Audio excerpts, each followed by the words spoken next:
Good morning, everyone. Happy Monday, and thank you so much for taking the time to join us on this beautiful Monday morning. Now, before we get started, I would like to begin by acknowledging the Indigenous people of all the lands that we are on today. As we are meeting today on a virtual platform, I would like to take a moment to acknowledge the importance of the lands which we each call home or have made our home, like myself. From all across the country, we acknowledge the ancestral and unceded territory of all the Inuit, Métis, and First Nations people that this land home. And today we are settling on the Kanawage Mohawk territory.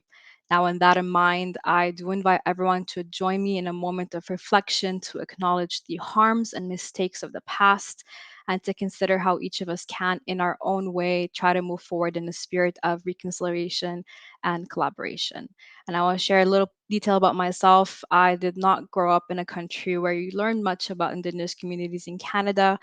So when I first moved here, I definitely had to embark on that journey. So I really do encourage everyone to take a moment to try and better understand how we can reconcile with this land that we've each made our home and how we can reconcile with the community as well.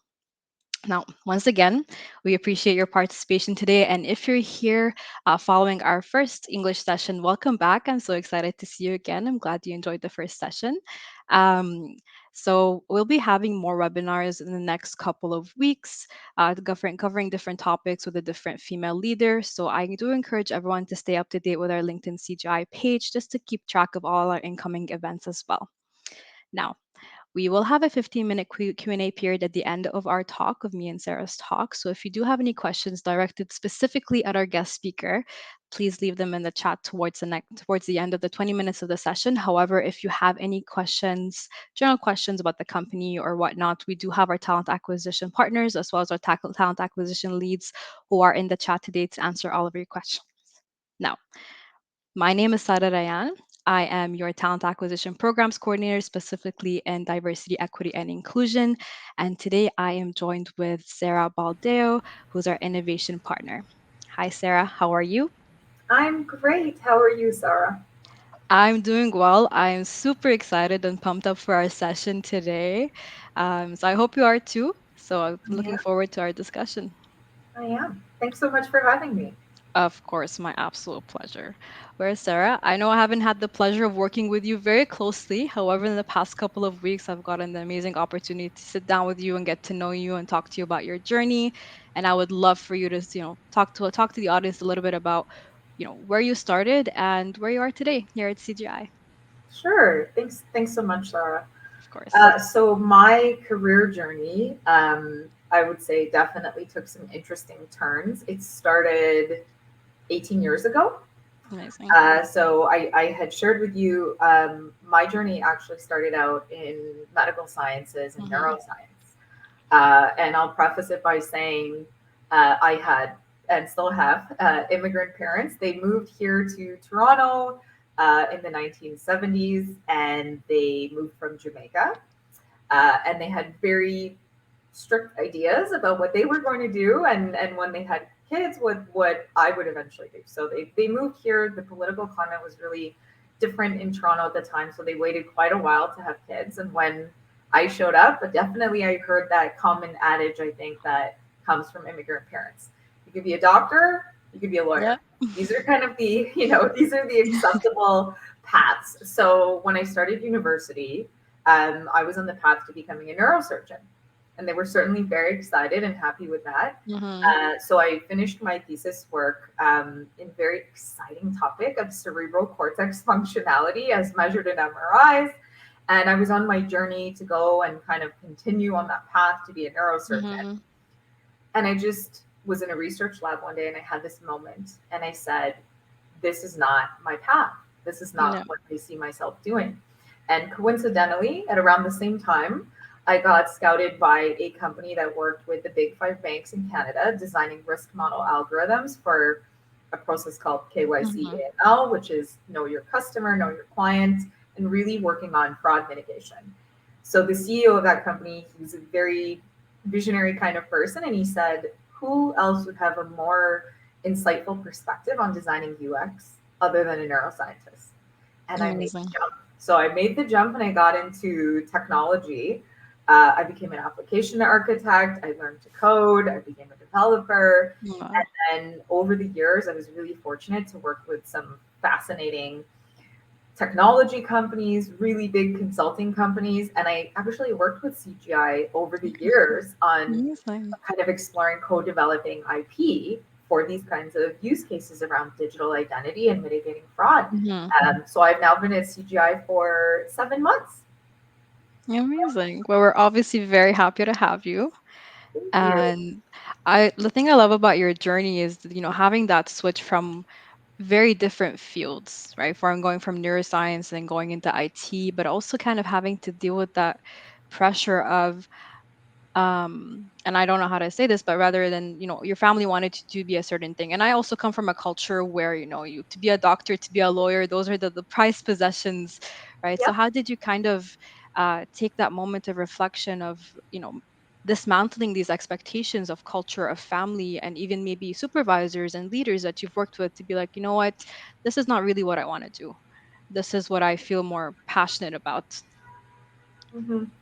I think when I was going into exploring postdoctoral kind of graduate level research, Hmm. um, there were all these expectations, and I had already, kind of lined up with who I was going to do my doctoral work with. Okay. So there was disappointment for sure, and there was, I think, perhaps disappointment from the family side. For me, part of my journey was I grew up in a pretty rough part of Toronto. So I grew up in a part of this city called Rexdale, and Okay. I moved out when I was 18. Wow. So when I was starting my undergrad work, I was really funding my education by Hmm. my own means. I was depending kind of solely on myself.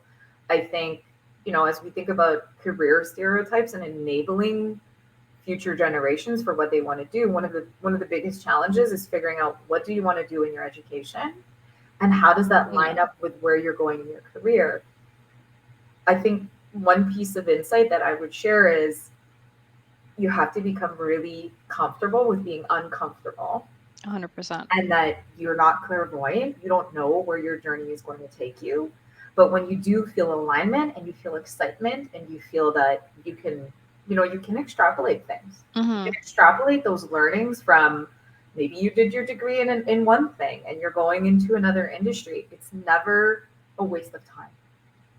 So for 100%. me, it was really this feeling of one, I was the arbiter of my own destiny. So I was kind of making all my own decisions autonomously. And two, really making peace with, like, I wasn't leaving behind neuroscience. It's Yeah. not that I had to choose, right? And you articulated it really well, Sarah. You don't have to choose. You can Yeah. bring those learnings with you on your journey. 100%. I completely agree with that. And I think it's beautiful how you find career harmony between both, which I will get into in a different question. But just to backtrack to the beginning of what you said, when you were 18, did you expect to be where you are right now, when you were 18 years old? I think one of the nuances for people who know me is I am very much a perfectionist Okay. and a workaholic, and I've always had lists of things Mm-hmm. that I wanted. So, for some people, I think that manifests in vision boards, and for some Mm-hmm. people, it's That's with true. executive coaching or career coaching. There's different paths that people explore as they're trying to find out what does their journey look like for themselves. 100%. For me, it was I had no joke. I had kind of a Gantt chart. So I had kind of a Gantt chart, a list of I want this by 30. For example, I said I want to be a VP by 30. And at 27, I was a vice president. And Wow. then by Amazing. 30, I wanted to be in the C suite. And I just said that's what I'm going to do. So I was a chief privacy and compliance officer for an insurance services company. Mm-hmm. And it was really for me, here's what I want, here's when I'm determined to achieve it, and really just going on that journey and really trying to That's align amazing. with what I felt I needed to do. But I think at this juncture in my career, I've really learned a lot about being kinder to myself in terms of Mm-hmm. my expectations Yeah. and in terms of, how I define my identity as a professional. 100%. Again, I think one of the beautiful things, the fact of how you found that harmony between neuroscience and IT, and I do want to say, I think it's always perceived as a scary thing to switch into a very different field, right? I don't think a lot of people would necessarily synchronize neuroscience with IT, but how did you kind of approach it during that time with that mindset of, you know what, there is harmony between these two fields, and I'm going to find it and I'm going to take that and kind of roll with it throughout my career? I think when I was first transitioning, my thesis work was all about what happens in the human brain as you're going through a process. Very interesting, I'm sure. So in tech, in application development and application design and systems integration, that's what we do, right? Yep. That's what we do as an IT consulting firm. We help organizations to drive efficiency, Mhm. to drive innovation, and to future proof themselves. So when you look at building, implementing, designing tech, that's exactly what you're doing. You're That's helping true. people to determine the most efficient and well aligned process to go through whatever it is. It could be a bank, it could be government, the industry, it's agnostic to industry. Really, that's what we do as IT professionals, and what we do in consulting. So I think That's just kind of true. stepping back from there's a lot of jargon, right? There's a lot of jargon Mhm. in IT, there's a lot of jargon in science. Yeah, Stepping back from the acronyms and the terminology and saying, what are we trying to achieve at the end of the day? We're that's trying to true. create experiences and processes that drive efficiency and make sense to people as human beings. Because at the end of the day, it's human beings that have to use tech. That's true. Wow, that's a beautiful way to put at it. Just looking at the kind of hidden bigger goal between the two fields and, kind of putting them together and realizing they might have the same ROI at the end of the day or the same bigger achievement. So that's pretty awesome. I know one thing you've also talked about while you're kind of, talking to us about your journey and your experiences is, and that's the feeling that I got when you're talking about your lists, your big audacious goals of wanting to be VP and director at certain ages. I get that sense that you don't like to limit yourself. You're kind of reaching for the stars. Even though these glass ceilings do exist in the corporate world, right? Especially for women. So, how did you kind of navigate your mindset to not be susceptible to the glass ceiling? And what kind of like, what would advice would you give for women who want to move forward but feel stuck by the glass ceiling? So I think, there's a lot of debate on Yeah. whether the glass ceiling still exists, has it been eradicated, Mm-hmm. whatever the perception may be. I think for me, as I was navigating life, I always thought of myself as here's who I am as a person. Yep. Here is my level of intellect, subject matter expertise. Here's what I've delivered. Here are the outcomes that I've been able to yield for organizations. And I never I never paid much attention. I can say that there certainly was there were comments. There were workplaces where there would be comments made about me as a woman. Mm-hmm. I happen to be a millennial. There were definitely early on in my career, there were times when I would hear comments about, well, you're getting married and maybe you're going to start having children. And what does that Yeah. mean for your availability? And so I heard these comments. I heard the bias. I heard the Yeah. stereotypes. And there's a lot of stereotypes that I faced, either I'm just sure. verbally people mentioning things about my age, about the fact that I'm a woman, when I'm a mom. So when I became a mom, Mm-hmm. what that meant. I didn't invest a lot of energy in listening to them. I really focused on these are parts of my identity, but as a professional, this is what I'm delivering. This is what I'm bringing to the table. This is the ROI that is coming from my presence at an organization. And to me, it became very much, it sounds funny, but it became very scientific. Here Okay, are my interesting. metrics. Here are the actionable outcomes. Here are the deliverables and the artifacts that are yielding what the company wants. And all these other labels on me, those are just labels. Yeah.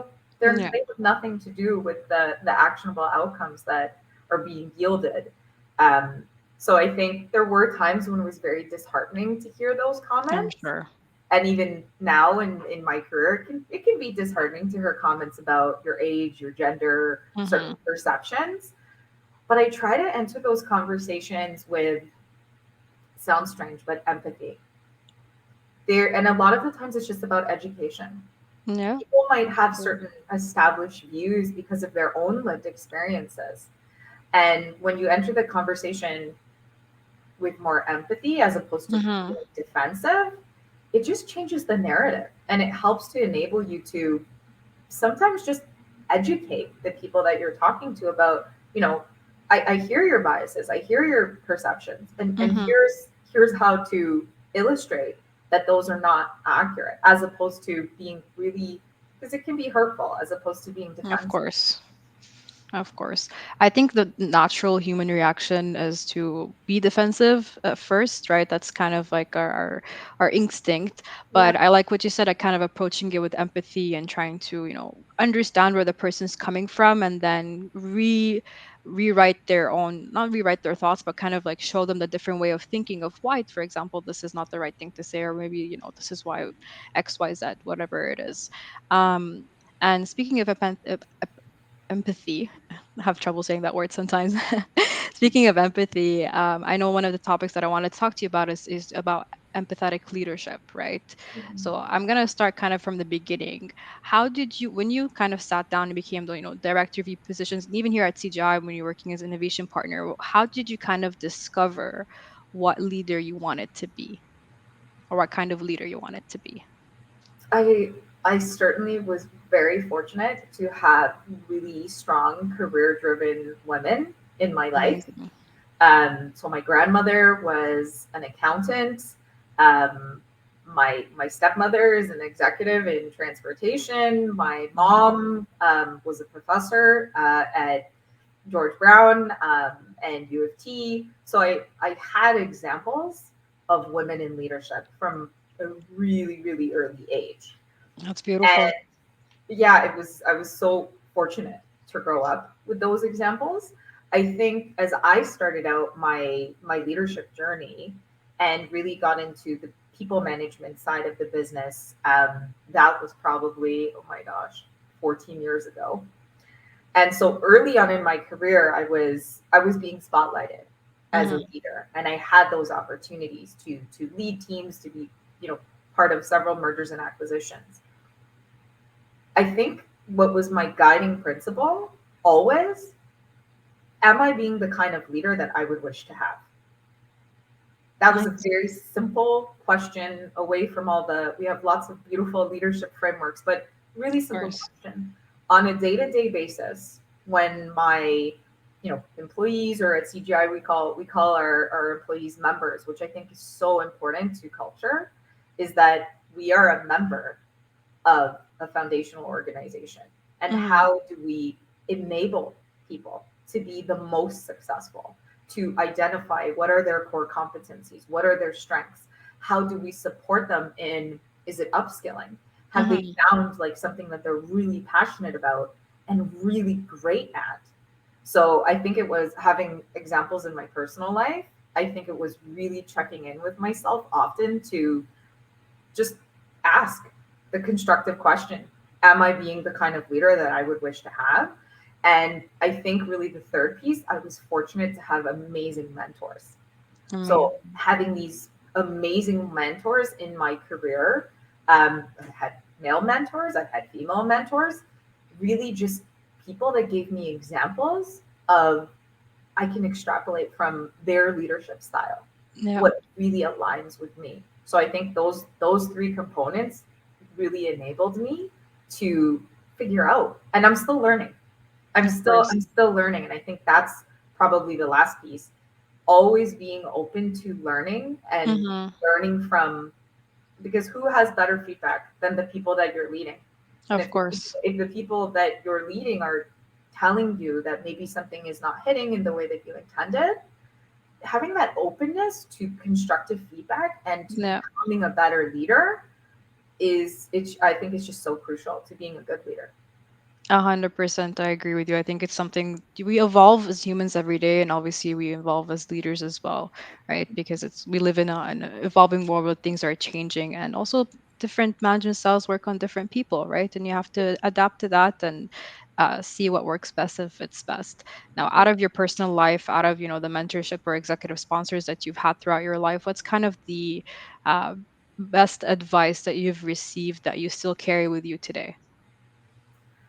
So my favorite mentor of all time, who continues to be a great support, she was on CNN recently, and Mhm. she said, um, "Be unapologetically fearless." Wow, I love And that. that's a pretty intense statement. Mhm. So the context of what she was saying was, when you are an unapologetically fearless person, you're Mhm. not afraid to fail. We all fail. You're Yeah. not afraid to try something where you don't have all the answers. And you're certainly not afraid to learn from Yeah. the people that you're leading and from other leaders within your ecosystem.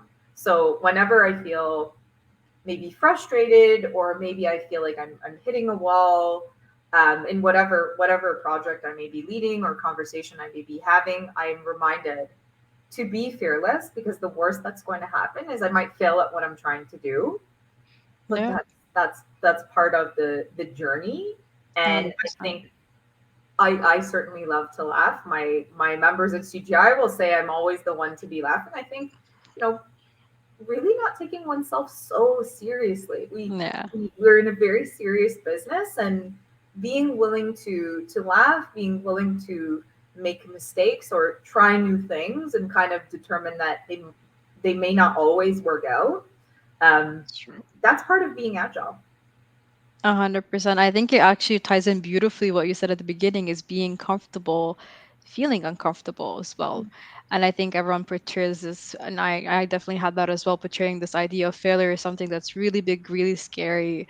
But whenever it happens, you always learn so much from it, right? And it's okay. It's okay to fail. It's a normal human thing that is, stereotypically looked at as this big end of the world. I know that's a very big statement to say, but it looks like, it feels like it in the moment at least before you end up kind of revealing this experience that you learned from. I love what you said about how your CGI members they laugh with you, or the ones who are always laughing. How do you kind of, I guess, that advice that your mentor shared, is that something that you pass on to them, that you took for yourself, and you also encourage them also to be unapologetically fearless? I really do. And one of the pieces as a leader that is, I think, so important to me is that I would spotlight members. So frequently as leaders, we ask for feedback, we ask for ideas, we ask for Hmm. innovation, we ask for a lot, Yeah. and a lot is asked of us. But something that I think, from a just being a person of integrity, is spotlighting the people you lead, Okay. highlighting when they have ideas, when they have suggestions, when they have recommendations, not just, you know, passing that on the kind Hmm. of leadership hierarchy, but giving them credit. I Yeah, think that's giving true. people credit for their ideas and highlighting them and giving them that profile internally, that's good leadership. Because I often say, if my members are not growing, are not learning, are not progressing in line with their own expectations, then I'm not a good leader. If they stay doing exactly the same thing and they don't feel that there's growth and evolution for themselves Hmm. as professionals, then that is, I think, probably the best indicator of success as a leader. Are you mentoring other leaders? And not everybody wants to be in leadership. Are Yeah, you that's true. aligning with your members on their goal trajectory for their career? And are you Hmm. not just saying it, but what are you tactically doing to make sure that they get the profile, that they get the credit, and Yeah, that they get to contribute to the leadership conversations? a That, hundred I think, percent. has been always part of my approach to Uh, what women should do for each other as women yeah. in leadership, and what we should do, oh, just for everyone. 100%. I think the one thing you shared with me previously is that a leader enables others, which I think is a very beautiful way again to say it. And I think it's very true as well. You're the one who's kind of passing that baton, who's encouraging and supporting your members in order for them to succeed and thrive, because that's what you should want for your members, right? You should Yeah. want them to be able to succeed and in their own ways and their own journeys, obviously, for what aligns to them and their expectations for themselves. Mhm. And since we're speaking about leadership and especially empathetic leadership, I know one of the things that we've previously spoken about is this idea of speaking or speaking more than one language. How does that, in your perspective, kind of fuel empathetic leadership? So I know, Sarah, I shared with you that I speak many languages. I come from both of my parents are mixed, and my step parents are Italian and Mm-hmm. Russian. So what I have observed growing up with so many different languages, and I happen to speak Portuguese and Russian and decent French and English. One of the things that I have always observed is when you can speak different languages, I know the neuroscience of just how important that is in your brain. But I think even if you don't speak a language fluently, Yeah. learning to communicate and Mm-hmm. learning to embrace there are words in other languages that we don't have in English that That's just true. don't exist. And That's true. so I have always found that the neuroscience of what happens in your brain, where truly the two sides of your brain are communicating, that's one, just the science of why it's so important to speak multiple languages. But the second piece is really just giving yourself alternate perspectives for how information can be perceived, Yeah. how solutions can be yielded. And it's part of, truly diversity, equity, inclusion. I think one of the most important components of that DEI landscape is Mm-hmm. diversity of thought. Yeah, I agree. Diversity of thought is directly aligned with making an effort to embrace, to understand, to experience different cultures, and language is just one way that you can do that. 100%. I agree. I think always when we think of IT, you think of all the technical requirements or technical skills of what's required. But, I wanted to bring this up because I think the soft skills are also a very important thing, even though we work in a very technical world of that cross-cultural communication is very important and it helps you better understand, also exercise empathy with other individuals, whether it is your manager, whether it's your colleagues, your coworkers, whomever. I think that's a beautiful point to bring up. Amazing. So I think going back to the idea, what I was thinking about, making your list, right, of all the what you wanted to do. I think there's a big emphasis on titles in the corporate world, right? You're a director, you're a VP, you're a coordinator, XYZ. And I grew up wanting to be a VP or a director or whatnot, right? Did you kind of feel attached to titles at the beginning of your career, and how do you Mhm. feel, I guess, about them now? Definitely, it was in my mind early in my career, it was a title is Mm-hmm. the equivalent of my value. Yeah. That was my perception.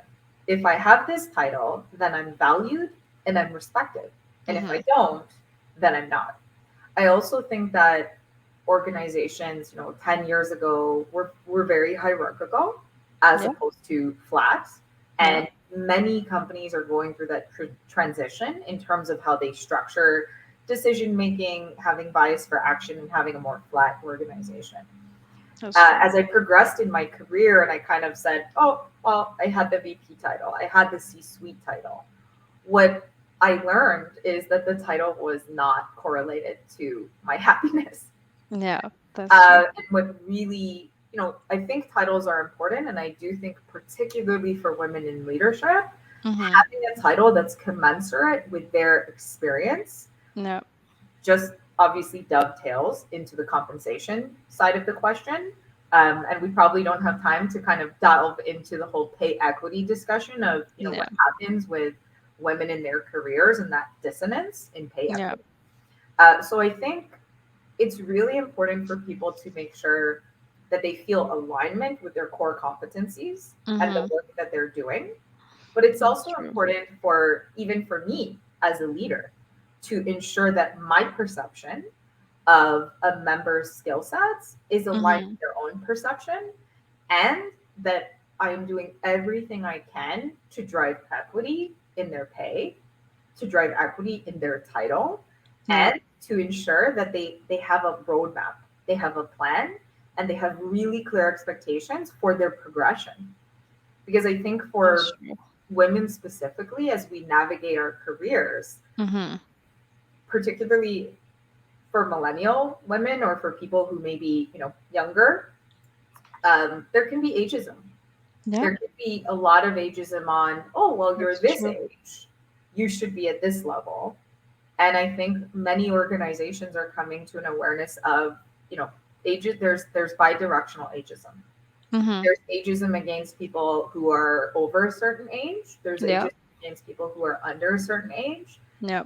and that is not always aligned with the level of experience they have. I think particularly for people of, millennial generation or Gen Z, they have grown up with technology, with Yeah. access to internet, and so it's just normal, and in fact it's rational that they would have a greater level of comfort perhaps. And it's not a general, we can't generalize, everyone learns differently.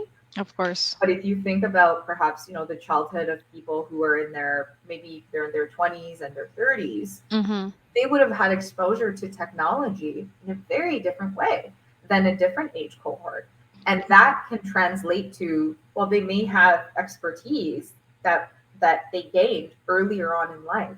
Mm-hmm. I think that's really important as we think about talent acquisition strategies and not letting ourselves yield to bias on age. Of course, I completely agree. Like you said, I think it's very bi-directional, right? Mhm. You have ageism for over a certain age and ageism for, if you're under 20. And that kind of also ties into a lot of stereotypes about the different generations. I remember I was reading, how, for example, Gen Z care more about money or XYZ, especially when it comes to wellness and benefits as well. There's a lot of stereotypes on what an individual from a certain generation prioritizes, but at the end of the day these are only stereotypes, and we have to remember that they're not reflecting of reality. And I Yeah. think it's also ties into, if you're a leader who is managing members, make sure that you understand what's important for your member, where they want to be, their career path, their upskilling. And I think that's one of the things that I personally love about CGI. I know when I talk about talk with my manager, talk with my leader, I can share with her, my trajectory, where I see myself and all these things, because it's a very supportive environment, I feel. And I'm sure that you implement that culture within your own team as well at the company.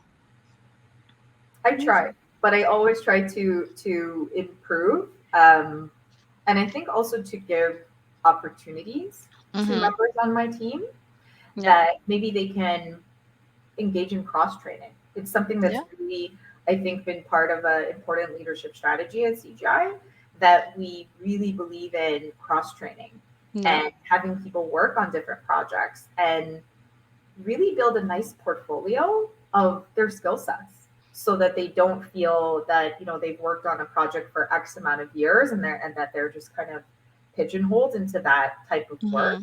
but they're enabled to try different things. 100%. Definitely upskilling, I think, is a Mhm. very characteristic trait of CGI.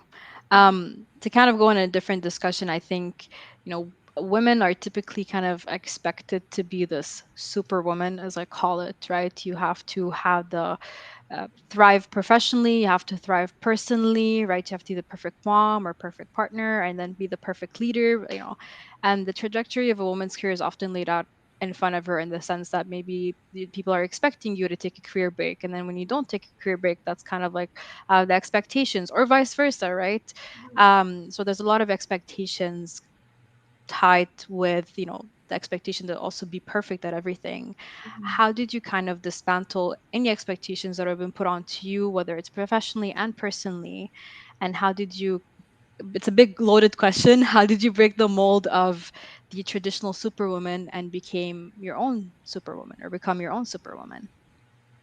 I will be very honest and say that I don't know if I've broken that, because I think Interesting. for myself, I certainly have a view of being perfect and Yeah. what I should do. I think for women, we coincidentally happen to be the gender that tends to make people and continue humanity. Um, One of my colleagues at CGI, I was having an interesting conversation with on the bias against women who don't have children.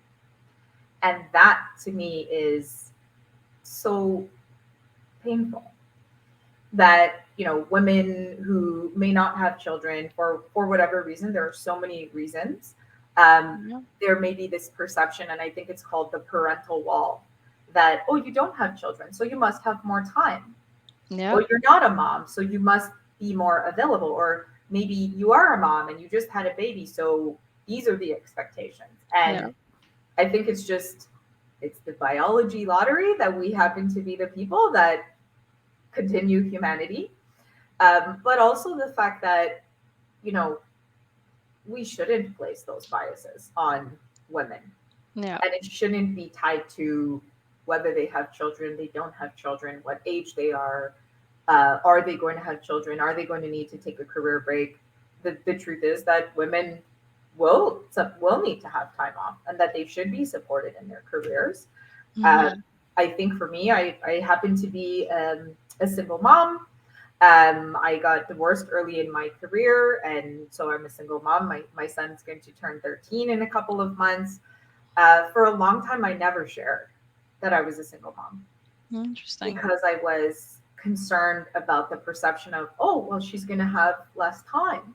She's not going Yeah. to be as available. She's the single parent who's raising a child. So does that mean she can handle a leadership role? Mm-hmm. I think for me, I'm still on my journey of dismantling this idea of you can do everything and you can be Mm-hmm. perfect at everything. And I think the way that I would best articulate how I navigate that narrative in my own mind is to remind myself that a happy, healthy person that rests and has balance in their life is a better leader, is a better mom, is a better friend, is a better Yeah. partner, is a better person. So I continuously have this mantra and discussion with myself and say, you know, not every minute of the day has to be productive, Yeah. because historically that's how I architected my life. So now I ask the question, the investment that I have in my work life balance, the investment that I have in time for me, in time for my members and my team, in time for my child, and time for my partner in my life, that is just as important as having a title or winning a 40 under 40 award, or whatever may be Yeah. happening. I've been so fortunate to have lots of exciting things happening in my life lately, but it's just as valuable for me to, like, a perfect person doesn't exist. I I definitely agree with that. There is no such thing as perfect, and I you know, I personally don't understand where all these perfect stereotypes, especially I think that are navigated towards women to be the perfect everything, their origins and whatnot. But I definitely think maybe throughout time they'll be dismantled, and the new stereotype will be it's okay to not be productive every single minute of the day, and you have to prioritize your health and your well-being. And it's kind of again going that idea of harmony. Once you kind of harmonize with yourself, it manifests in all the different areas of your life, which I think is the whole concept or whole idea of harmony and self synchronization for sure. I know we have about 20 minutes left, so I do want to say I think we'll be opening the Q&A period soon. So if anyone has any questions, please drop them in the chat, and we will get to them during the Q&A period. No, Sarah, I'm loving our discussion so far. I think you're a very inspiring woman, and I definitely am learning so much from you. And just hearing you talk about empathetic leadership, your story, your journey. Um, I kind of wanted or kind of the question that I wanted to ask is, how kind of ignited your passion for working in IT after working in neuroscience for so long? What was it that attracted you to stay working in the IT industry even after you made the switch? The pace of change. Interesting. The pace of change is just, it inspires me. It ignites. There's a statistic that I read that said by the time you, now if you're in university, by the time you read something in a textbook, Mm-hmm. it may not even be accurate. And I Wow. think in technology and IT, all of us have heard the term generative AI. The Yeah, pace of change has always existed in terms that's of true. technology. And for me, in science, it does as well. In science, the pace of change where you have a hypothesis and then you go and you test it and then you validate it and then you learn that, oh, actually there's new data, there's new Mm-hmm. information. That's exactly what happens in tech.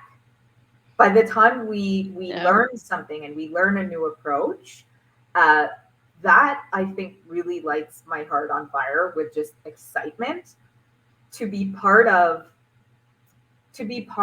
building new infrastructures, whether it's for Mhm. government or financial industry or retail or telecommunications companies, to be part of really building a future that makes people's lives better. And in one way or another, that's what tech does. It Yeah. makes people's lives better. If we think about government examples, what are we doing to enable access for citizens to services and Mm-hmm. resolve the requests that people have in social services sector? For banks, how are we protecting people from fraud and upgrading their back end systems architecture to enable them? That's exciting. Being part of that and being part of that across so many different industries. We talk a lot about, you mentioned the term impact. Mm-hmm.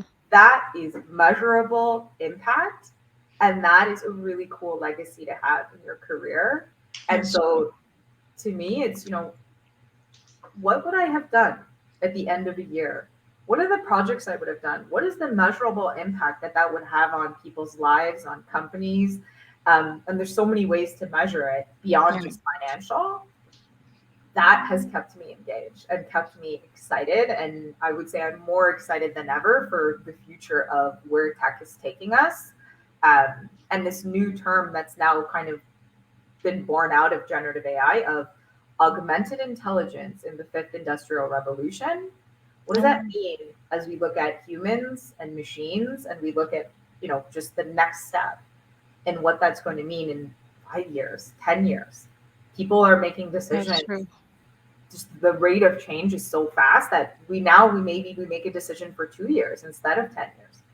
That's true. That's true. I think one of the things I always think about is how much tech has helped us navigate COVID, right? Or even for me personally, is I live away from my family, right? So making it easier for me to connect or having that human connection or feeling like my family is with me, even though I'm miles away. Just it can range so wide, and I think that's you put it in a really nice way. It's ever changing, it's evolving, and maybe you read something in a textbook in a couple years from now, it no longer applies, and that's exciting. That's cool. Yeah. Amazing. So I know there's questions that we're asking, all of our women leaders who have taken generously the time to come and join us for these webinars. Is first one is who is your inspiration, and then the second would be if you had any superpower, what would it be? And feel free to answer them in any order that you like. But So yeah. I'm definitely going to give the mom answer.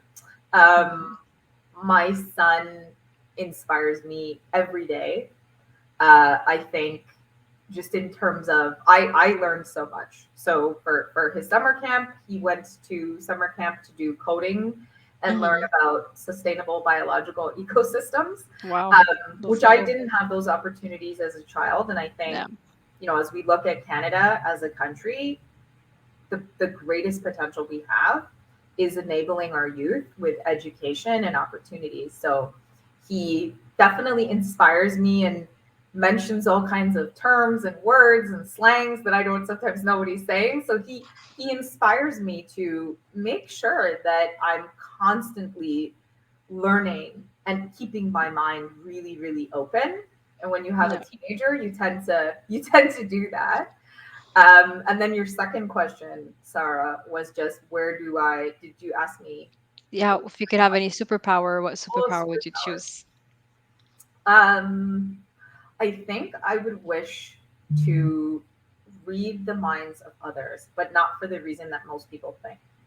I would wish to read the minds of others because when someone approaches you with, there's always differences of opinion, Mhm. particularly in IT. There's many different opinions on the best way to do something. Yeah. I would wish to read the minds of my peers and leaders and kind of everyone that I'm working with so that I could be more empathetic and I could Right. understand their perspective and I could understand why maybe they're objecting to something, maybe they're concerned about something, maybe something is making them feel that they're not valued in a Yeah. project or that they don't have control. And I think if you can read the minds of others, it just supports you to understand how they're feeling, why Yeah. they're perceiving something the way that they are, and to actually go beyond the words that are coming out of their mouth and just say, this is really what you're saying and how you're feeling and how I can address your concerns in a respectful, kind way. That's amazing. And I think it links back to what we were talking about very much earlier in the session of, when you're handling these biases or these comments that people are making in the beginning of the year, if you could read their mind to understand how to explain things in an empathetic way for them to understand where you're coming from. But I like that link of, having that empathetic leadership with reading their minds. I think it would make communication a lot gentler, I think, with ourselves and with other people as well. Yes. Amazing. Perfect. Awesome, Sarah. That was an amazing discussion. I do want to open the floor to all the Q&A questions I've been receiving. We've been getting some interesting questions, so I'm excited to dig into them. I see one of the first questions that we got here is, how do you handle failures and bounce back? Where do you gain energy from? Where do you gain energy from when you're feeling low? So, admittedly, sometimes I work very long hours, particularly when we're dealing with RFPs that have Yeah. deadlines. Sure. I journal. So, Oh, I never used amazing. to. I never had time. I never made the time. But when I'm feeling very stressed and I feel like there are, particularly in the IT world, there are deadlines. Yeah, We're that working is with true. different stakeholders, sometimes in different time zones, and it doesn't work 9 to 5. Mm-hmm. And there's accountability as a leader that we don't often get to work 9 to 5. So I, a few years ago, started journaling No. and really just sometimes drawing out, here's what I think is happening, here's what I'm feeling, just writing down in free writing what are the emotions that I'm feeling. So I journal and I paint. So I Oh. paint abstract art and kind of just throw my emotions onto a canvas Mm-hmm. and really take time away from screen time, social media, and etch out, whether it's not every single day, but when I'm really feeling stressed or when I feel that there may be a failure or I may not be doing my best, taking that time to articulate for myself, what am I feeling? Yeah. Why am I feeling that? Is it true what I'm perceiving in terms of failure, or is this just, maybe we all have insecurities about how much we can do and we should be doing Yeah. more, and that kind of theory of perfection that we have. So I journal and I paint. That's what I do. It's amazing. I love that. I love that you're giving yourself or unconsciously putting the time to actually sit with yourself and ask yourself, how am I feeling today? And painting that out as well. I think if some people maybe are not comfortable with writing, sometimes sitting down and visualizing it or putting pen to paper really helps take that negative energy out and looking at your life from the reality perspective and not the reality that you've made up in your head, Yeah. which I think are important things. Awesome. I obviously another question here. It says, Sarah, you mentioned that you had your vision board and where you want it to be. What recommendation would you give to a person in early 20s who are confused and can't find their way to this stage and constantly feeling like they're moving away from that vision? I think my best advice would be, if you have your vision board or your Gantt chart, whatever it is, you have this thought in your mind Hmm. of where you're going. I encourage people to say, is it realistic? Yeah. Is it, because we can all say, I want this by this age, I want this by this age. One, is it realistic? Two, are you in the right environment? Do you feel that you have Hmm. the supports you need? If you don't feel you have the supports you need, I think one of the difficult things can be asking for help. Yeah. Asking for help, articulating to leadership and saying, here's where I want to be. Here's the gap that I perceive. What are the tangible things that I can do to get there in X amount of time? Yeah. I think, one of my goals used to be I want to be the chairwoman of a board.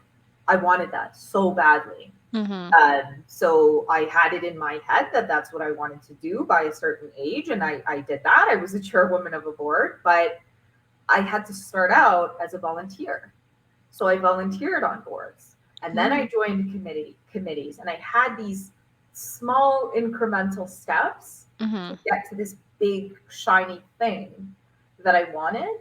And then instead of me measuring myself on a annual basis, I would actually say on a monthly basis, have I achieved three things towards my goal? No. So really, it can be easy to feel stuck because we Yeah. usually see where we are and we see where we want to go, and it's that how do I get there? Yeah. And am I being realistic, honest? Am I asking for the help I need to get where I need to go? And do I have access to the resources that I need? So just sometimes we don't have access to the resources that we need. We're not even sure what the resources are that we need to kind of Yeah. get That's where we true. want in our career vision. So being really tactical about it, like very almost militant. This is Mm-hmm. what I need. Here are the resources. Here's the unknowns, and kind of filling in that, for lack of a better word, SWOT analysis. Doing a bit of Mm-hmm. a SWOT analysis on your career goals. Where are there opportunities that maybe you haven't explored? Because we can be really laser focused on where we're going, and That's true. sometimes that laser focus can be a detriment to our progress. That's very true. I love that. I love that, putting in the tactical steps, asking yourself, is this realistic? And I also think I do want to say this that sometimes your vision board can change throughout time too, and that's completely okay. But I like the, putting in the small steps to how to get the bigger goal. Because sometimes when you look at the big goal, it can be very overwhelming, especially if you're at a place where you don't know if you're going to reach it. But rather celebrating the smaller milestones to get to that bigger milestones, I think is something that could potentially help as well. Yeah. Thing. Yeah, so I have another question here. So there's a question that says there's a statistic that 38% of females leave tech within 2 years of starting. How has CGI approached raising female retention, training, mentorships, promotion, support? So I guess you could take this personally, Sarah. How do you feel that CGI supports you as a woman in your leadership role? I think we have some great women in leadership. CGI in particular has a program called Women in Tech. Yep. So I am part of Women in Tech. Within Women in Tech, we have on a very frequent basis everyone who is a member coming together, attending events together. So CGI Women in Tech attended Collision, this very big tech conference recently that Yeah. was in Toronto. I think as we look at the community of leaders who are at different points in their career, it's really about very unselfishly sharing. How did Mm-hmm. you get where you are? How did you do what you did? And how can we mentor? So we have official mentorship programs. I myself do mentorship through Women in Infrastructure, which is a fairly fantastic initiative that offers official mentorship roles. So I Yeah. think CGI definitely does that in terms of our co-op programs, in terms of our new grad Yeah. programs, in terms of really trying to have a formal mentorship relationship Mm-hmm. between, because you can ask people for advice, but if you feel that you're not getting that social capital and Yeah. you feel that you're not getting that, you know, for lack of a better term, executive sponsorship. There was a really good phrase that I heard. I attended a conference recently and they said, you need people in your circle who are willing to speak your name into rooms that you're not invited to. Yeah. I love that. And so I think that I'm very thankful to have a few people at CGI who do speak my name into rooms where I may not be present. And Mm-hmm. I think the term social capital is really important because when you seek out a mentor, it's also realizing that this person, if you're at CGI and you're seeking out a mentor, it's making sure that you do have alignment with that Yeah. person. And what I love about when I do mentorship work through like women's infrastructure or CGI, or like I mentor through U of T, is that it's a bi-directional relationship, Yeah, so that both people are getting value from that relationship. And it's also finding the right fit, because not everyone is the right mentor for you. that's So true. being willing to try out, is this person aligned with me? Do we have a good connection on a personal level? And also realizing that you might not hit it off with every person you reach out to, or they might not have the bandwidth, they might not have the time. So I think CGI does have some great mentorship programs, Yeah. particularly women in tech, because it is to that statistic in the question. I haven't left tech, so I guess I must be part of the other percentage. I haven't left tech in 18 years, but it can be a male-dominated industry, Yeah. and so I think that women do have to invest in upskilling, in remaining at the cutting edge of technology. Mm-hmm. I think everyone should do that, but for women in their careers, investing.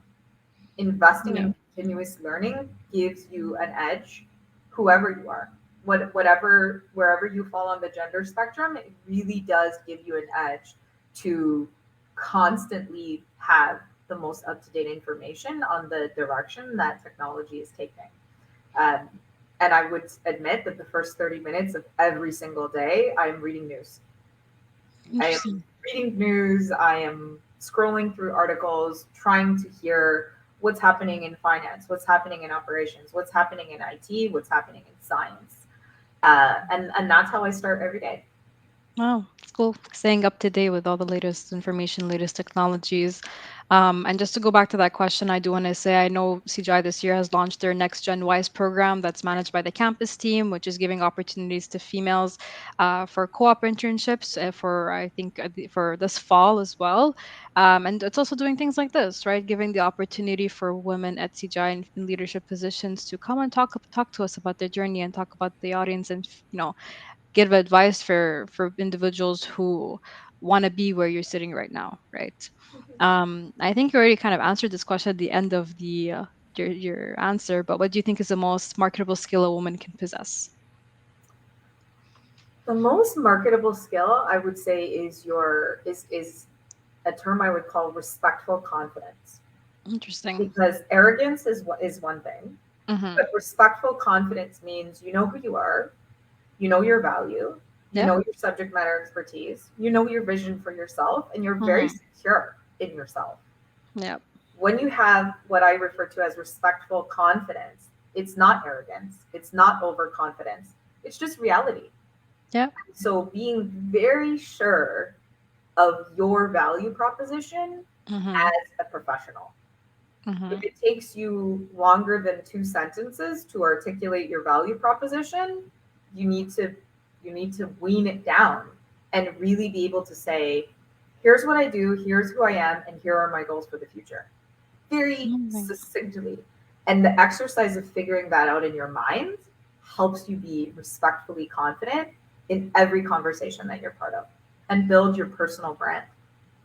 Oh, I love that. I think that goes against that stereotype of, women have to be more humble or humility. So I love the way that you put it as, you know your value proposition, you know what you bring to the table, and you're being respectfully confident about it, which is pretty cool. I love that. I think we have time for maybe one or two questions because we know we're 11:59 right now. So, what tips would you give to a person who is making a disruptive changing and career, changing life and career to start from scratch to overcome challenges, fear, and stereotypes, and win in a working environment? I think my best advice would be make sure that you have advocates, Yep. because you can make a change and you can go into a new industry and you can have all the respectful confidence, you can have the knowledge, you can be investing in upskilling. You need to have advocates. Yep. You need to have your tribe of Mm-hmm. people who support you and who also validate and have knowledge, who have already been established. And we have this term mentor. In addition to your mentor, there are other people within your professional ecosystem who can level set your expectations. Yeah. And as you're entering that new environment, whatever the switch is, if you're moving from operations to delivery or finance to tech, whatever you're doing, Yeah. having people in that environment that you're headed into who can support you, who can enable you, who can champion you is going to be just as important as knowledge, upskilling, certificates, etc. Because it's like learning a new language. Yeah. You're learning It's a new true. language and you're going to be uncomfortable and you will not a lot of the times members will say to me, well, if I learn something new, then I'll be a novice in whatever industry I'm going into. And I said, that's part of the journey, being Yeah. a novice, but also harkening back to everything that you've done up until this point. It's not that it's not valuable. All the That's work I true. did in neuroscience, I brought into tech with me Mm-hmm. and really merged the two to kind of have my unique niche area of subject matter expertise. So when you go into a new ecosystem environment industry, I Yeah. think don't let go of everything that you've learned and really try to build out those new neural synapses Yeah. between where you came from and where you're headed and how you can actually help your peers in your new industry. But like make sure you have a good tribe of people to support you. And it's okay to be a novice at something. 100%. I agree. I think people who have got your back, who can encourage you in moments, and especially when you feel, low when you're starting out a new career. And like you said, kind of like finding your career harmony, as you found between neuroscience and IT. I think there's a lot of interlinkage between different fields that sometimes you don't think about because we look at them as silos or things that are isolated from each other. But once you kind of, in your own way, find that harmony, it maybe gets a little bit easier. It Yeah. does. It does. But it's always exciting. 100%. I agree. So I know we're 2 minutes over time, so I will be, pausing the discussion here. First of all, thank you so much, everyone, for joining us today. I hope you thought it as insightful as I did. Sarah, thank you so much for your time and taking the time to be of our webinar series. I thoroughly enjoyed our discussion, and I hope to connect with you very soon as well. But yeah, is there anything? How did you feel today after today's webinar? I think it was wonderful, and thank you so much to the audience for all of the insightful questions. I would encourage anybody to feel free to reach out to me Yeah. on LinkedIn. I do my best to get through messages, but I think as you look forward into the future about what you're going to do in your career as a woman in leadership or going towards Hmm. leadership, feel really emboldened by the value that you have and challenging the stereotypes that you're going to face stereotypes and you're going to face bias and it isn't fair, but having that real belief in yourself that you can break any glass ceiling and hopefully you don't have to break any glass ceilings. They will move out of the way for you. So thank you so much, Lara, for Of wonderful course. moderation of the discussion. It was My great. absolute pleasure. It was such a pleasure for me as well, Sarah. I do want to let everyone know we do have a French session coming up on Wednesday at the same time at 11 a.m. for the same topic. So if anyone is bilingual or is more francophone, please feel free to tune in at 11 a.m. on Wednesday for challenging career stereotypes, in French. Awesome. Thank you so much, everyone. Have a wonderful day, and have a wonderful day, Sarah, as well. Thanks so much. Take care, everyone. Bye Take care. bye. Bye bye.